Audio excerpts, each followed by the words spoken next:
Police ভেরিফিকেশনে রাজনৈতিক মতাদর্শ না দেখার সুপারিশ করেছে পুলিশ সংস্কার কমিশন।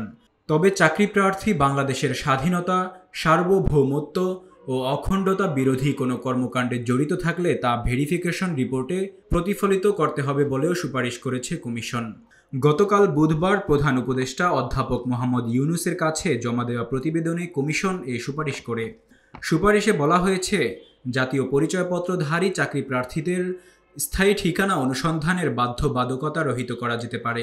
চাকরি প্রার্থীর বিভিন্ন শিক্ষাগত যোগ্যতা, শিক্ষা সনদপত্র, ট্রান্সক্রিপ্ট, মার্কশিট ইত্যাদি যাচাই বাছাই করার জন্য দায়িত্ব নিয়োগকারী কর্তৃপক্ষের উপর বর্তাবে।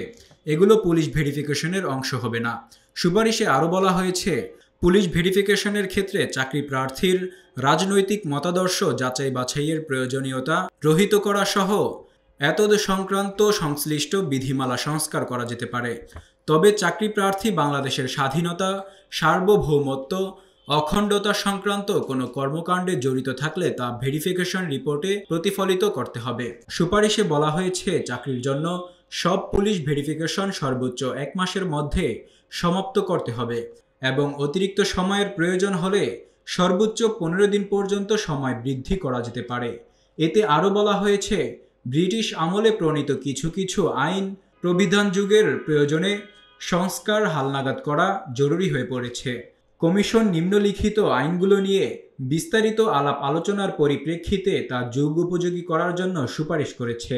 পুলিশকে জনবান্ধব ও জনগণের কাছে জবাবদিহিমূলক বাহিনী বা প্রতিষ্ঠানে পরিণত করার জন্য এ আইনের প্রয়োজনীয় পরিবর্তন বা পরিমার্জন অথবা নতুন আইন প্রণয়ন করা যেতে পারে।